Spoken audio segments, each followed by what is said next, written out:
আল্লাহ সুবহানাহু ওয়া তাআলা আর এক আয়াতে বলেন, ইয়াউমা লা ইয়ানফাউ মালুন ওয়ালা বানুন ইল্লা মান আতাল্লাহ বিকলবিন সালিম। কঠিন কিয়ামতের মাঠে তোমাদের ধন সম্পদ এবং তোমাদের সন্তান সন্ততি কোনো কাজে দিবে না, শুধু কাজে দিবে যে স্বচ্ছ হৃদয় নিয়ে উপস্থিত হয়েছে। ইল্লা মান আতা বিকলবিন সালিম। স্বচ্ছ হৃদয় কি?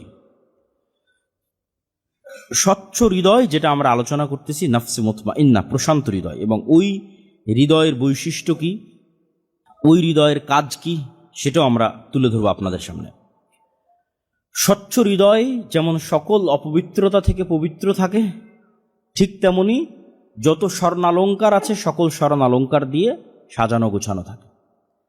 একটা ময়লা শরীরে, একটা অপরিষ্কার অপরিচ্ছন্ন শরীরে যদি আপনি গয়নাগাটি দেন, সুন্দর পোশাক দেন, ভালো লাগবে না।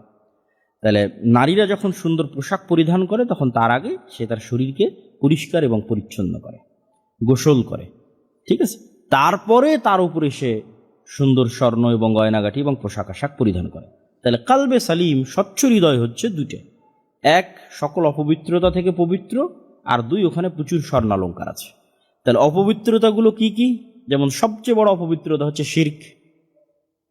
তাহলে কালবে সালিমের প্রথম বৈশিষ্ট্য হচ্ছে, স্বচ্ছ হৃদয়ের প্রথম বৈশিষ্ট্য হচ্ছে, প্রশান্ত হৃদয়ের প্রথম বৈশিষ্ট্য হচ্ছে সে তাওহীদে বিশ্বাসী। এবং কোনভাবে তাওহীদে বিশ্বাসী? আমরা শুধু যেইভাবে বুঝি সেইভাবে নয়। যেমন আমরা কিন্তু তাওহীদকে এতটুকুর মধ্যে সীমাবদ্ধ করে নিয়েছি যে ঠিক আছে, আমি তাবিজ লাগালাম না, আমি কবরে গেলাম না, আমি কবরের কাছে চাইলাম না, তাহলে আমি তাওহীদপন্থী। কিন্তু ঠিকই আমার অন্তরে টাকার নেশা আছে, ঠিকই আমার অন্তরে আর একজন নারীর নেশা আছে, ঠিকই আমার অন্তরে ক্ষমতা এবং মর্যাদার লোভ এবং নেশা আছে। তাহলে অন্তরের পবিত্রতা মানে, অন্তরে পূর্ণাঙ্গ তাওহীদ মানে সবকিছু আল্লাহ কেন্দ্রিক, সবকিছু। শুধু ওই দোয়া এবং ইবাদত নয়, শুধু দোয়া এবং ইবাদতে আপনি তাবিজ করবেন সেটা নয়, সব কিছু আপনার কাছে আল্লাহ সুবহানাহু ওয়া তাআলার ভালোবাসার চাইতে, আল্লাহ সুবহানাহু ওয়া তাআলার সাথে সম্পর্কের চাইতে এই নফস, এই কলব, এই রুহের কাছে আর কোনো কিছুই পৃথিবীতে প্রিয় নয়। সে তখন সকল কিছুর ঊর্ধ্বে উঠে যায়। সে দুনিয়ার ক্ষমতার মোহের ঊর্ধ্বে উঠে যায়, দুনিয়ার টাকার মোহের ঊর্ধ্বে উঠে যায়, দুনিয়ার মর্যাদার মোহের ঊর্ধ্বে উঠে যায়, আত্মীয় স্বজন, পাড়া প্রতিবেশী, স্ত্রী পুত্র, তাদের যে ভালোবাসা, সেটার টান, মনের টান, সেটার ঊর্ধ্বে উঠে যায়। আর ইবাদতের ক্ষেত্রে যেটা, সেটা তো বললাম, ওটা তো আমরা সহজেই বুঝি, সেটারও ঊর্ধ্বে উঠে যায়। পরিপূর্ণরূপে এই কালবটা তখন পরিষ্কার, কোনো কিছুর প্রভাব এই কালবে আর নাই, দুনিয়াবি কোনো কিছুর প্রভাব নাই। সে তখন পরিপূর্ণরূপে আল্লাহ সুবহানাহু ওয়া তাআলার জন্য। এবার এর উপরে স্বর্ণালঙ্কার প্রতিষ্ঠিত হবে আমালে সালেহ, তথা তার সালাত, তার সিয়াম, তার জিকির, তার আজকার, এগুলো হচ্ছে তার সুন্দর কাপড় এবং সুন্দর স্বর্ণালঙ্কার, সুন্দর মেকআপ, যেটা দিয়ে সে এই কালবকে আরো সুন্দর করে সাজাবে। তাহলে স্বচ্ছ হৃদয়ের দুটো বৈশিষ্ট্য, একটা হচ্ছে সকল অপবিত্রতা থেকে পবিত্র, আর আরেকটা হচ্ছে স্বর্ণালঙ্কার দিয়ে সাজানো। তো সকল অপবিত্রতা থেকে পবিত্র মানে পরিপূর্ণরূপে তাওহীদ, শতভাগ তাওহীদ, মানে শুধু ইবাদতের ক্ষেত্রে নয়, সকল ক্ষেত্রে, জীবনের প্রত্যেক ক্ষেত্রে প্রাধান্য পায় আল্লাহ সুবহানাহু ওয়া তাআলার সন্তুষ্টি। ওয়া আম্মা মান তাগা ওয়া আসারাল হায়াতাদ দুনিয়া ফাইন্নাল জাহিমা হিয়াল মাওয়া। যারা দুনিয়ার জীবনকে প্রাধান্য দিয়েছে, যারা নিজের মনের চাওয়াকে প্রাধান্য দিয়েছে, তাদের থাকার জায়গা জাহান্নাম।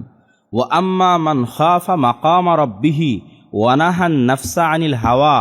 আর যে তার প্রতিপালকের মর্যাদা, প্রতিপালকের ভীতি, প্রতিপালকের ভালোবাসাকে চোখের সামনে রেখে, তার চোখ যখন লজ্জায় অবনত হয়ে আসে, ওয়ানাহান নাফসা আনিল হাওয়া, এই প্রতিপালককে সামনে রেখে সে তার নিজের নাফসকে সব কিছু থেকে বিরত রেখেছে। আনিল হাওয়া, তার মনের যা চাওয়া, সব চাওয়া থেকে বিরত রেখেছে। কি কারণে? খাফা মাকাম রাব্বি, আল্লাহর যে স্থান তার কলবে প্রতিষ্ঠিত আছে, আল্লাহর যে মর্যাদা এবং সম্মান, আল্লাহ সুবহানাহু ওয়া তাআলার যে ভীতি, প্রভাব এবং প্রতিপত্তি তার কলবে প্রতিষ্ঠিত আছে, এইটাকে সামনে রেখে ওয়ানাহান নাফসা আনিল হাওয়া, তার নাফসকে সে সকল গুনাহের কাজ থেকে বিরত রেখেছে। ফাইন্নাল জান্নাতা হিয়াল মাওয়া, তাহলে তার থাকার জায়গা হচ্ছে জান্নাত। তাহলে যে ব্যক্তি তার নাফসকে ছেড়ে দিল, ইবনুল কাইয়িম রাহিমাহুল্লাহ বলছে যে মানুষ তার নাফসকে যত বেশি ছাড় দিবে, জাহান্নামে তার শরীর তত বড় হবে। জাহান্নামীদের যে শরীরের বড়র কথা আপনারা শাইখ আব্দুর রাজ্জাক বিন ইউসুফের বক্তব্যে শুনেছেন, যে এক কাঁধ থেকে আর এক কাঁধের দূরত্ব এত, এক কান থেকে আর এক কানের দূরত্ব এত, চামড়ার মোটা এত, বিস্তর বিবরণ। এর মধ্যেই মরণ একদিন আসবে বইয়ের মধ্যেও আছে এবং শেখ আব্দুর রাজ্জাক মিসরির বক্তব্যও আছে।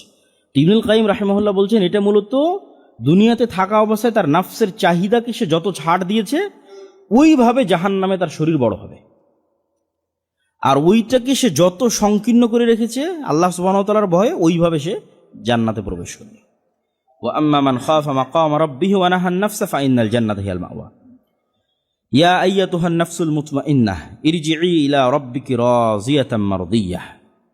হে প্রশান্ত হৃদয়, তুমি সন্তুষ্ট অবস্থায় তোমার প্রতিপালকের নিকটে ফিরে যাও। তুমি নিজেও সন্তুষ্ট, তোমার প্রতিপালকও সন্তুষ্ট, উভয়ই সন্তুষ্ট। তাহলে প্রশান্ত হৃদয় এক সেকেন্ডের জন্য আল্লাহর কাছে ফিরে যেতে ভয় পায় না। প্রশান্ত হৃদয় বরং আল্লাহর কাছে ফিরে যাওয়ার জন্য উদ্গ্রীব থাকে। মুসলিম উম্মার পরিচয় হচ্ছে তারা মৃত্যুকে ভালোবাসে, তথা সে 24 ঘন্টা প্রস্তুত রেডি, যে তার না দুনিয়ার কোনো মোহমায়া তার অন্তরে আছে, না টাকা পয়সার মোহমায়া, না স্ত্রী পুত্রের ভালোবাসা। সে আল্লাহ সুবহানাহু ওয়া তাআলার ভালোবাসাকে এত প্রাধান্য দেয় যে সে সবসময় মৃত্যুর জন্য প্রস্তুত থাকে। এই জন্য প্রশান্ত হৃদয় মৃত্যুর সময় ছটপট করে না।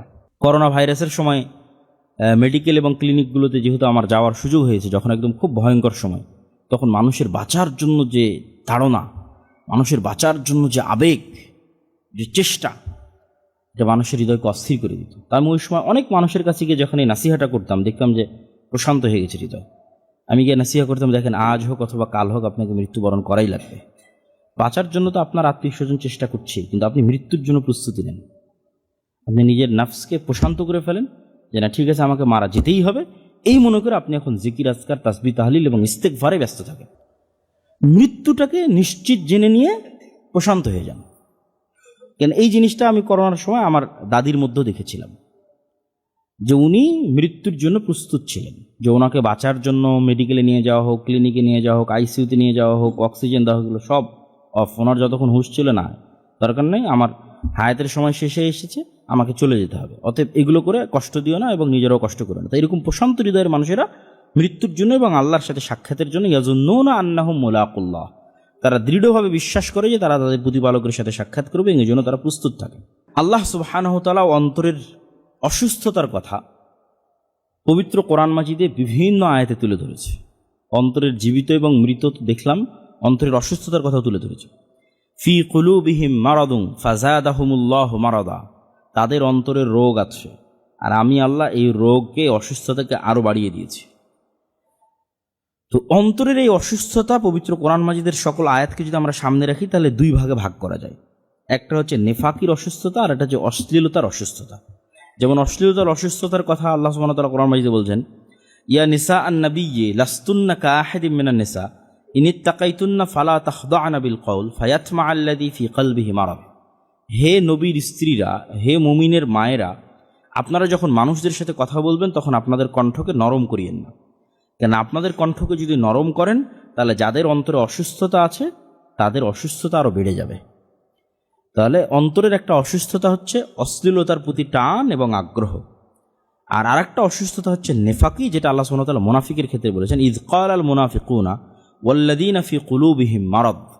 মুনাফিকিরা যাদের অন্তরে অসুস্থতা আছে, তথা ঈমান নিয়ে তারা মানুষের সাথে ধোঁকার খেলায় মত্ত আছে, মিথ্যা কথা বলা, আমানতের খেয়ানত করা, ওয়াদা ভঙ্গ করা, যে দায়িত্বে আছে সেই দায়িত্বে সঠিকভাবে পালন না করা, সত্যবাদিতা এবং ন্যায়পরায়ণতার ঘাটতি করা, এগুলো সব হচ্ছে নেফাকি, মুনাফিকের আলামত। এই আত্মাগুলো অসুস্থ, এই আত্মাগুলো অসুস্থ আত্মা, যারা সামান্য একটা টাকার জন্য, সামান্য একটা পদের জন্য লবিং লিয়াজু, ঠিক আছে, মনোনয়ন নেওয়ার জন্য এই লবিং লিয়াজু করতে গিয়ে মিথ্যা বলা, দুর্নীতি করা, টাকার লেনদেন করা, ঠিক আছে, এই কাজগুলো যারা করে তারাও, তাদের আত্মাগুলো অসুস্থ। এই অসুস্থতাটা হচ্ছে নেফাকির অসুস্থতা। এই আত্মাগুলো পরিপূর্ণরূপে সুস্থ নয়।